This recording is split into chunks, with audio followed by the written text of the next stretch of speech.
It's deep winter in Yakutia. Outside, the thermometer in front of the village school shows -55 degrees Celsius. At this temperature, the air burns your lungs, your eyelashes freeze together, and a short walk can feel like crossing an entire continent. Most people would stay under the blanket and hope their heater survives the night. But for one woman, this is just the start of another working day. Is it very cold today? Sargalana has to decide. Do the children stay home? Or do they come to the only school for miles around, in one of the coldest villages on Earth? In a place where winter can last 8 months? What does it mean to keep teaching when the weather is telling you to give up? Sargalana is 29 years old. She is a primary school teacher in a village of just a few dozen families. A cluster of wooden houses standing alone on the endless white plain. She lives in a small, creaking wooden house with her grandmother, a woman who remembers winters even colder than this, when people burned anything they could find just to keep the stove alive. There is no big supermarket here, no cinema, no mall. But there is one school. A low building with blue windows and a metal door that sticks in the cold. For the children of this village, that school is more than a place to learn maths and reading. It is their playground, their canteen, their warm shelter, the one place where they can meet their friends and dream about a future beyond the snow. Sargalana's responsibility is simple to explain, Did you walk far today? Keep the school open and the children safe, in a place where stepping outside can be dangerous. It's not that cold. It's 5:30 in the morning. Outside, the darkness is thick, and the sky is filled with tiny floating ice crystals. Inside the house, Sargalana reaches out from under her blanket and feels the air with her hand. It is cold, too cold. She gets up quickly, wraps a shawl around her shoulders, and heads straight to the iron stove. All night, the fire has been slowly fading.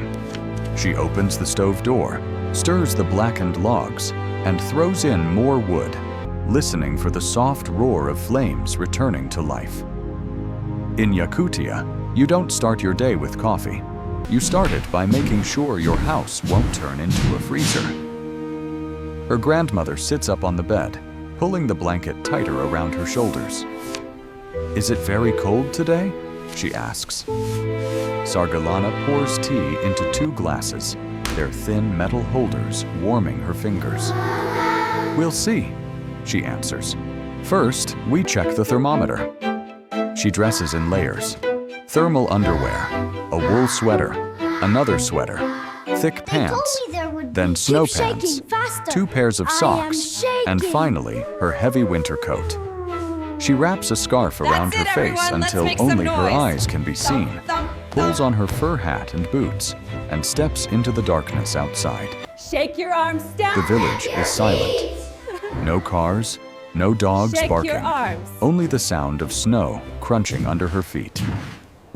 She walks to the post in front of the school, where a metal thermometer hangs, its numbers almost hidden by frost.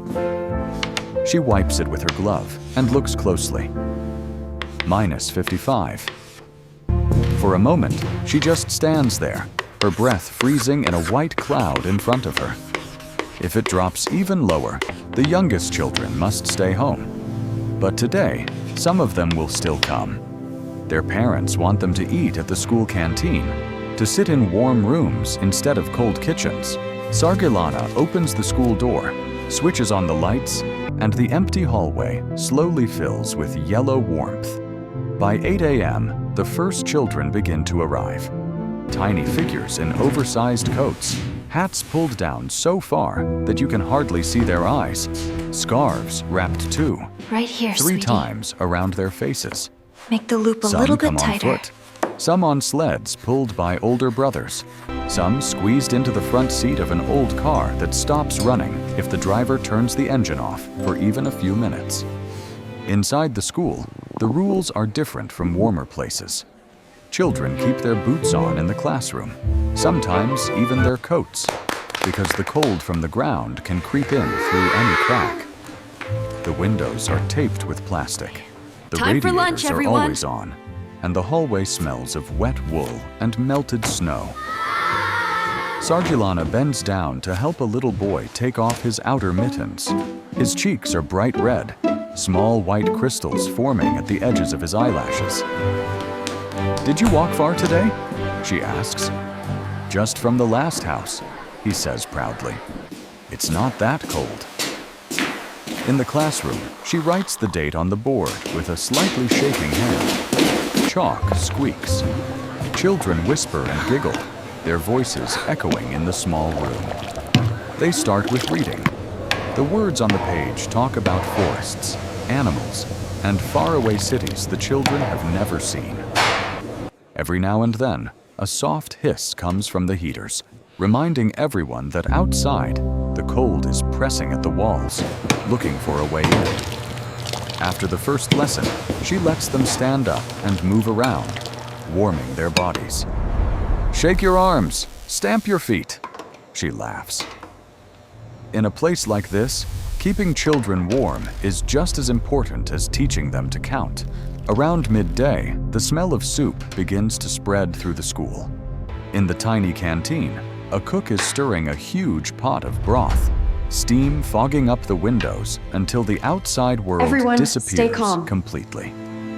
For some of the children, this is the warmest meal they will eat all day.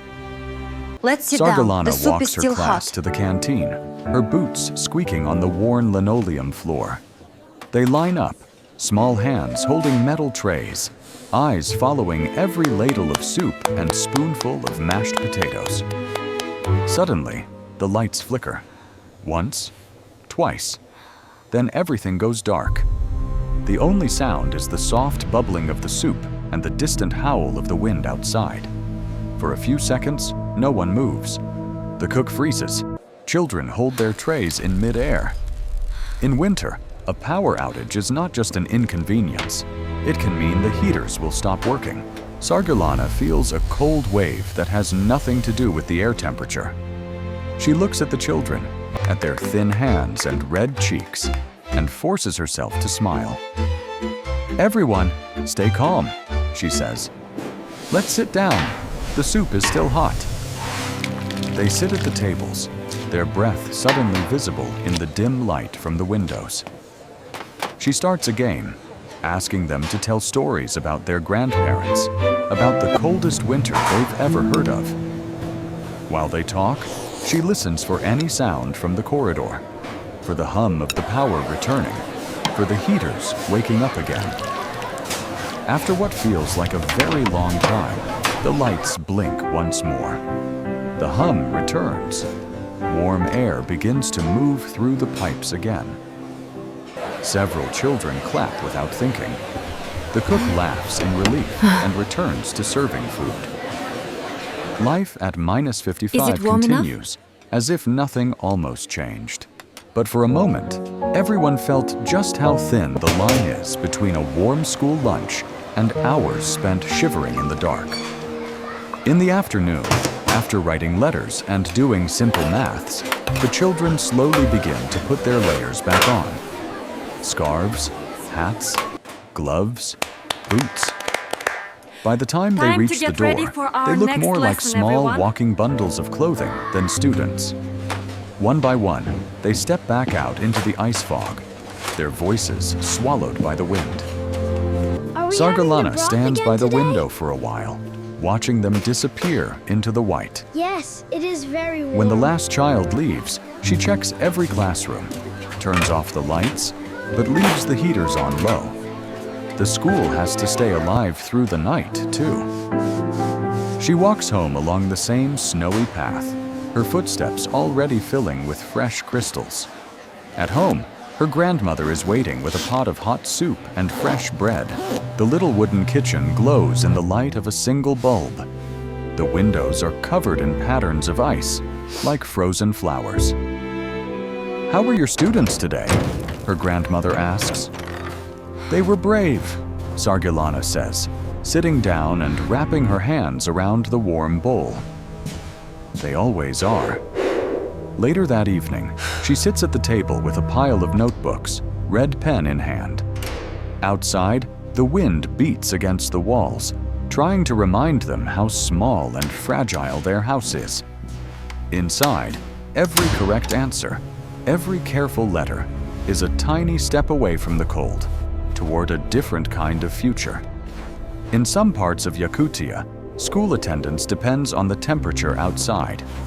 On the coldest days, young children may be kept at home for safety, while older students still walk to class through the ice fog. The school is not just a place for lessons. It is a second home where children can eat at least one hot meal, play indoors, and forget for a few hours that the world outside is frozen solid. In long winters that can last up to 8 months, missing weeks of school because of the cold would mean falling behind for an entire year. So teachers and students learn to live with the cold, not wait for it to end. In this small Yakutian village, far from big cities and main roads, there is a place where the lights turn on every morning, no matter what the thermometer says. That place is the school. For the children, it is where they read their first stories, solve their first problems, and learn that there is a world beyond snow and ice. For Sargalana, it is a promise that even at -55, the future does not have to freeze. In the coldest inhabited region on Earth, education is not just about exams and grades. It is about giving children a warm room, a hot meal, and a reason to keep dreaming. What about you? Would you go to school at 55 degrees C? What is the coldest day you remember walking to class? Tell your story in the comments.